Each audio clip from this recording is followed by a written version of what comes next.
შენი ოცნები, შენი მიზნის მიღწევას რომ დაიწყებ და რო გინდა რომ დაიწყო რომ მიხვიდე იმ დონეზე, რომ რაც თავში გაქვს და რასაც ფიქრობ რომ გინდა რომ მიხვიდე, თავიდან გადიხარ რაღაც ციკლებს, რაც ძალიან მნიშვნელოვანია რომ იცოდე, ამიტომაც ახლა მომისმინე. პირველი ციკლი არის, როდესაც აი ძალიან ოპტიმისტურად ხარ განწყობილი, დოპამინის მოზღოვება გაქვს, мотиваცია გაქვს, აი მაგალითად დარბაზში იწყებს შეერულს პირველად, სხვა განსაცდელად გადადიხარ. გინდა რომ ცხოვრება ახლიდან ააშენო, ახლიდან დაიწყო და რაღაცა მიზნები გაქვს, რაც გინდა რომ შეასრულო, ხო? თავიდან ეს ყველაფერი ბედნიერი ხარ, გინდა რომ გააკეთო, мотиваცია გაქვს, იმიტომ რომ შენ თავში წარმოიდგენ იმას, თუ რა შეიძლება შენ ამ გადადგმულ ნაბიჯს მოყვეს. მაგრამ აი მეორე ეტაპზე, მეორე ციკლზე ძალიან ცოტა თუ გადადგ. მეორე არის, როდესაც უკვე გაიგებ თუ რა არის საჭირო რომ შენ მიზნამდე მიხვიდე. აი მაგალითად დარბაზში წახვედი, ხო? კვება უნდა დაისვა, დისციპლინა უნდა დაისვა, სისტემატიური უნდა იყო, ხო?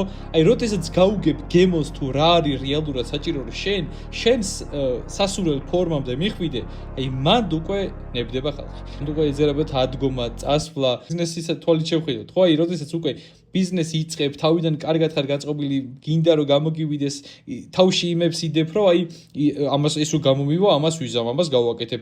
თავიდან ბედნიერება, მაგრამ მე უკვე როცა გაუგებ გემოს თუ რა შრომა და რა წვალება არის საჭირო რომ შენ მაგ დონემდე რეალურად მიხვიდე, ხო?